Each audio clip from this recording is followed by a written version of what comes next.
Alrighty guys, Isaac here bringing us another Dragon Ball Legends TOP guide video. This is going to be for TOP Season 72. So last season, we were able to climb out of S-League with a league ranking of 150 and an overall ranking of 8,949, which honestly isn't that bad, all things considered. Before we continue, there are timestamps in the description down below. That way you guys can go ahead and get to where you need to go. So first thing we're going to be talking about, as always, is our pathing.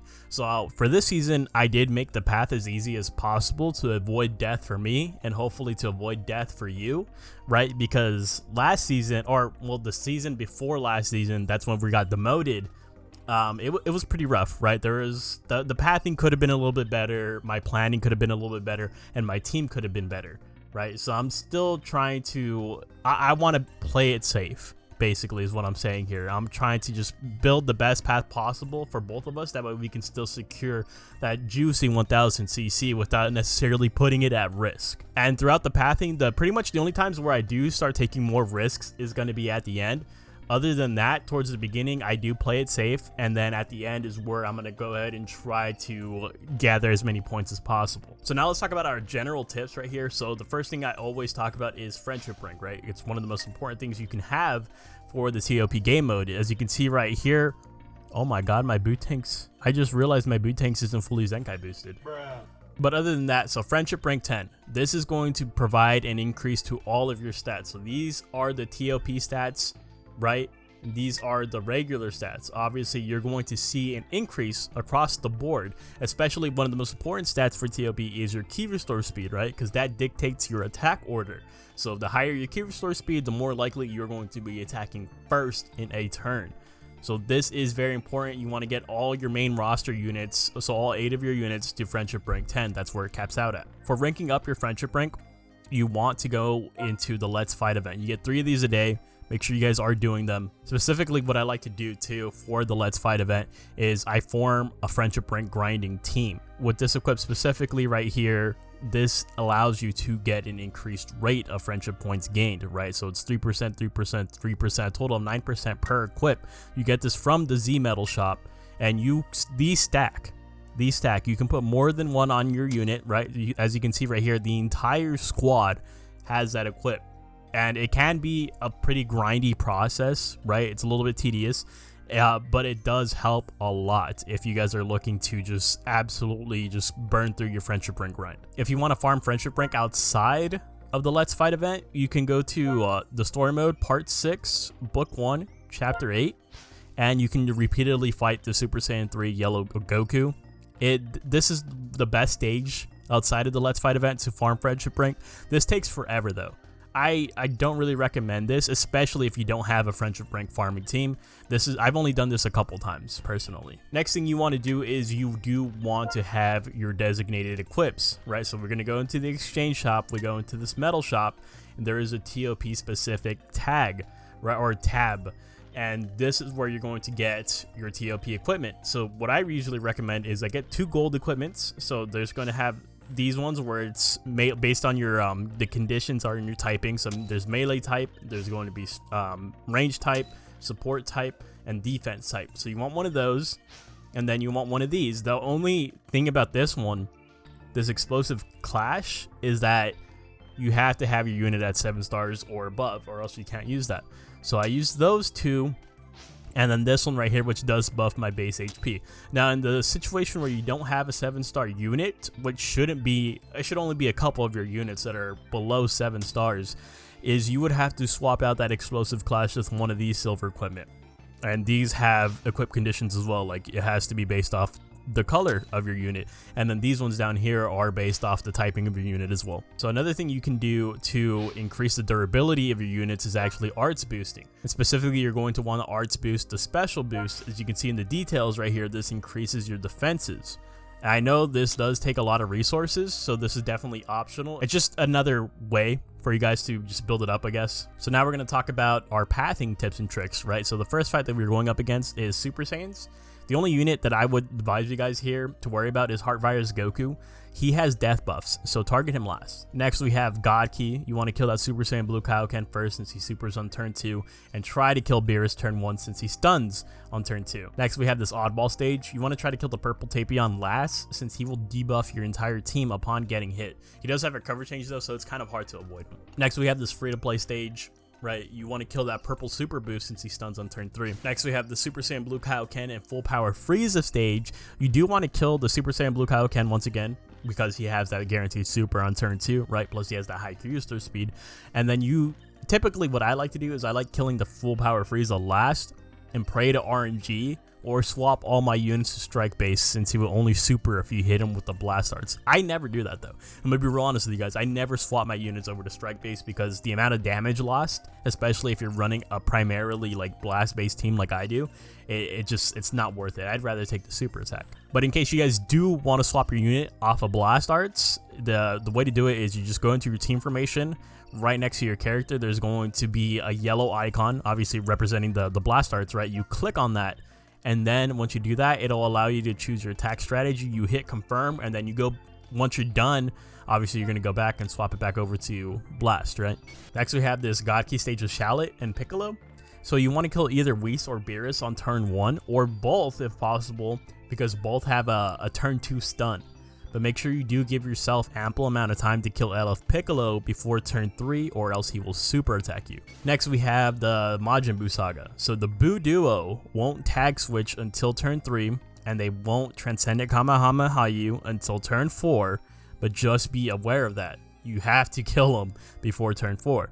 I would say get Yellow Super Saiyan 3 out of the way first if you're running a regeneration team, because that man does have a buff against regeneration. Next, we have this Cell stage. You want to kill the Suicide Cell last since he debuffs upon getting hit. For Vegeta Clan, I would advise killing the Red Vegeta first since he is the main support of the team.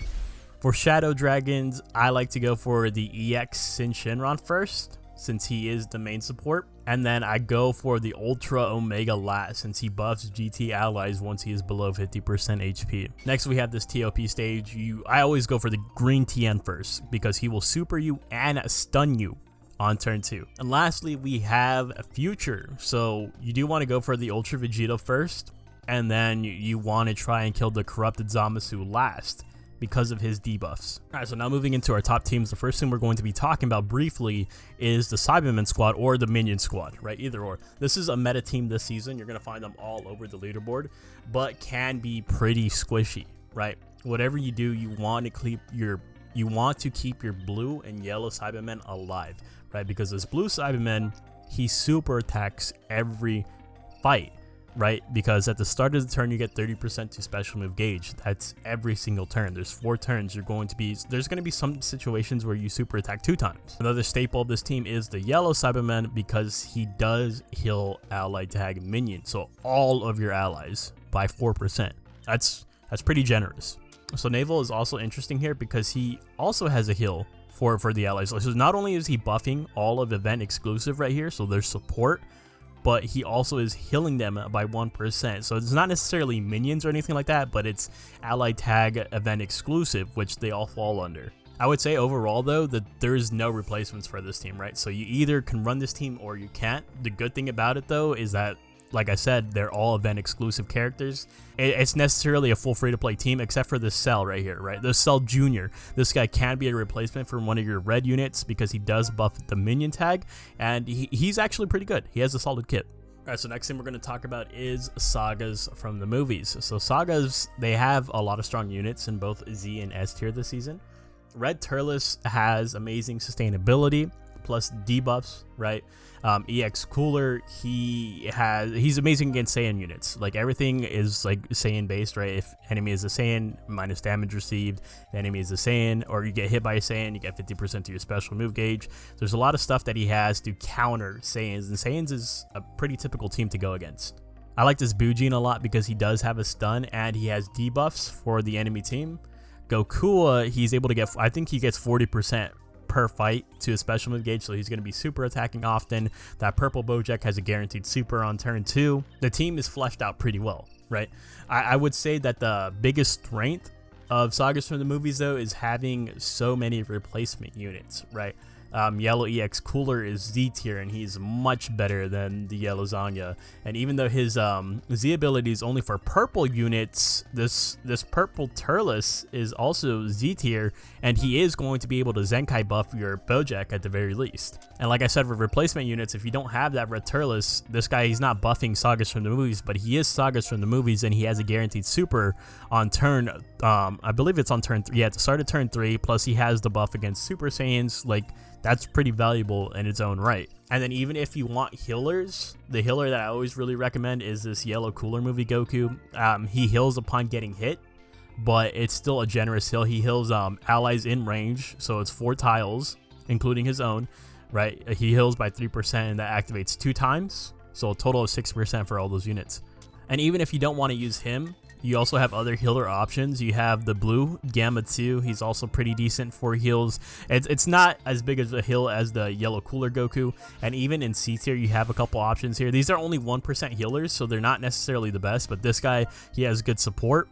But it's, like I said, it's only a 1% heal right here. And then the Revival Gohan, this purple one, he also has a heal, but again, only by 1%. So next we have Saiyans. Going to be another somewhat meta team, right? Because there's 3 team healers here. So Fasha is able to heal Team Bardock allies in range, right? So you can see she's going to be highlighting the Tora right there. Zaha is able to heal the road directly above him, plus his own tile. And if we did have this Goku in there, he's able to heal to the left and to the right of him. Zaha and Goku's heals are not restricted to a tag like Fasha's, right? That's why Zaha is here even in the first place. We already know how good the red Turles is with his personal heals and debuffs. Super Vegeta is the designated damage dealer of this team, because as long as you keep him above 40% HP, he's going to get 50% to his special move gauge of fight. I think the main reason, though, is that I wanted to include Saiyans is for the same reason as Sagas, right? There are a ton of replacements for this team that are either equivalent or straight up better than the current roster, obviously with just a difference in tiers. The only units that usually cannot be replaced are the healer units, but sometimes there are still alternatives depending on the team, right? Such as, I believe, Angel Vegeta, who is A tier, and he's able to get a full heal for all allies on the board by 3%. But even if we go into S tier right here, like there's this Goku, this Kaioken Goku, who's really good, right? Because he gets a guaranteed super attack at the start of turn 3. Well, technically it's at the end of turn 2, but it moves over to turn 3, right? So you could have a lot of firepower with just Saiyans alone. And you could even, like I always say, don't be scared of C tier. You can pick up some of these guys even here too, because these guys have broken kits. A lot of these guys do, especially the Ultra units. All right, so next we have Super Warriors. I would definitely say this is a difficult team to run, but what makes this work starts with the red TN, right? Because he's debuffing the entire enemy team. Next, we have this Baseball Yamcha, who's able to provide support, and he has a damage mitigation that ties into some debuffs, right? After receiving a blast arts, he mitigates it, and then he activates, after activating that special action, he's able to inflict all enemies with attribute downgrades. The Zenkai Krillin has a stun with his solar flare at the start of the first turn. The only thing here is that I would replace that purple Chaozu with this yellow Piccolo, right? He's a tier below, he's an S tier, but he is a healer. And I think a healer is necessary. With Chaozu, the only thing that you're missing is, well, Chaozu is Z tier, right? That's the only reason why he's probably included on this team. But if you look at his kit, it's pretty rough. Like, there's nothing to his kit. The unit's not that great. I mean, once he gets below 15% HP, he's just going to kill himself anyways. And just a personal choice of mine, I would actually swap out Z tier EX TN for B tier Sparking Green TN. I just like this guy more, because he has a stun at the start of turn 2, as well as a guaranteed super attack.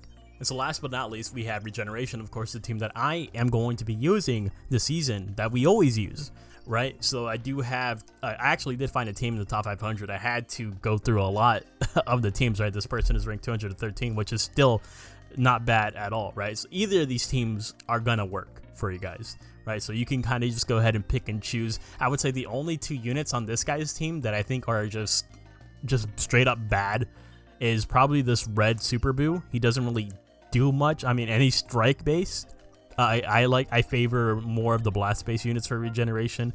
That might just be a personal preference. I don't know necessarily if they're just straight up better than strike based units on regeneration. But also in S tier, he does have the pickup for this Demon King Piccolo. I think this guy sucks. I've used this guy a couple times, and I think he sucks. He takes way too long to transform. Like, he does have good stuff right here, but this is all at the end of turn 2. So going into turn 3, right? Turn 3 is where he really shines, and it takes too long. But going over my team right here, so let's start. I always like to start from Z tier. We're going to pick up the cell. He does have the full board debuffs. I'm going to use this guy again. I think he's good. I just think I had him on a really bad team on that season that we got demoted on. I liked him a lot last season too, right? And going into S tier, I am picking up. So you have a choice here. You can either pick up this Zenkai Majin Buu Pure Evil or the EX Baby Vegeta, who we're accustomed to using, right? They both have debuffs. The difference is this guy has board-wide debuffs because he inflicts all enemies, and I'm pretty sure this guy has like ranged debuffs. Yeah, but the thing is that I like the fact that he's actually buffing regeneration, blast attack, rather than this guy who's not buffing regeneration at all. Then moving into A tier, we have this green Piccolo who's been a staple. He's saved us from super attacks time and time again. This red Buhan, I still need to pump him with Z power. His key resource speed's amazing. He cancels enemy buff effects and stuff like that upon hitting them. And I'm actually going to use, so the two greens I'm going to be using is the Zenkai Piccolo and this Demon King Piccolo. They're both range type. They both have low key resource speed. So I think it would be good for both of my greens to attack at the end. That way I can play around that a little bit, right? Because they're going to just be able to jump a blue unit, hopefully. I do like this guy a lot because he has debuffs and he's able to farm his super attack fairly quickly. He gets 30% per fight on the 4th turn. So let's see how that works out for us. If you guys don't want to use that guy, I mean, obviously you have options here. I like this first form Cell a lot. He has high key restore speed, or I've even seen people have put up a good argument for this Revival Gohan right here. In B tier, we have our Buu tanks, our guaranteed super attack, no change there.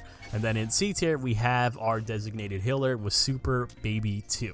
If you guys need any replacements for this team, let me know. Right, so now let's talk about the new units. We're only going to be going over the most recent banner.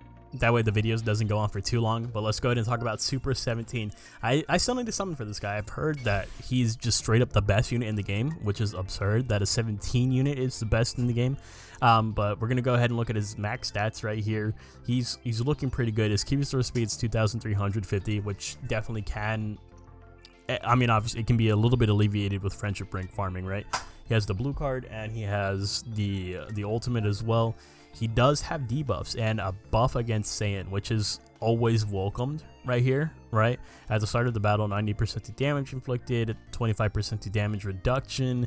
He nullifies abnormal condition 3 times, and on Blast Art's effect, he's stacking his blast damage, stacking his key recovery, and well, yeah, double up to his key recovery and percentage buffs too. So his key recovery is fine.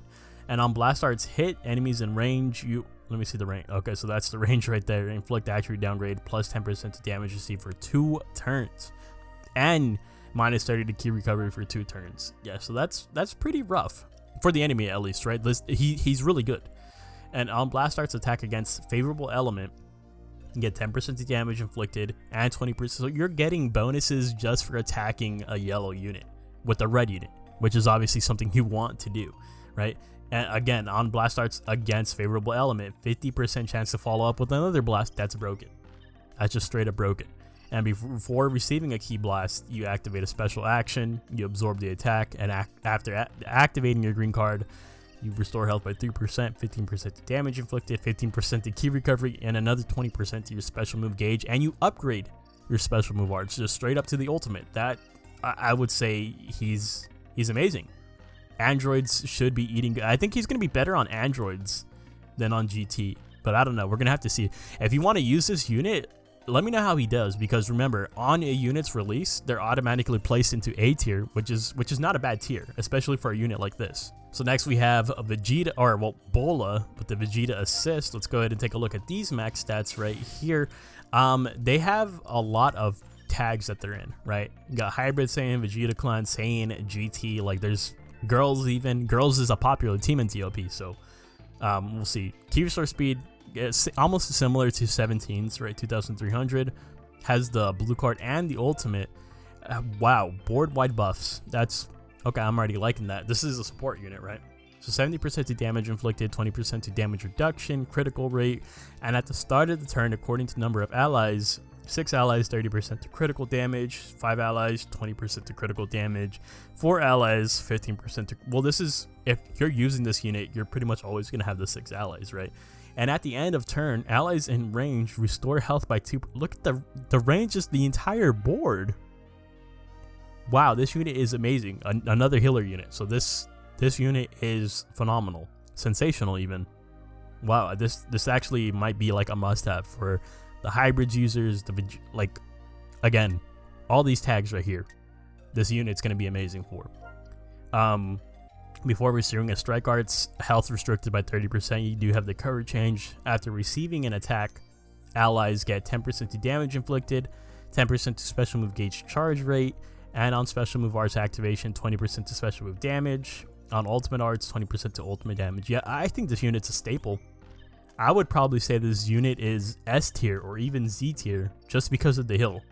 That's a board wide heal, man. And it activates 2 times. Wow. And the last unit we will talk about is the Zenkai unit for Omega Shenron. So we're going to display these maximum stats right here, right? So it does have the blue card, the ultimate arts, key restore speed 2300, definitely can be alleviated with friendship rank right here. Let's see the abilities. Let's see if it's any better or not.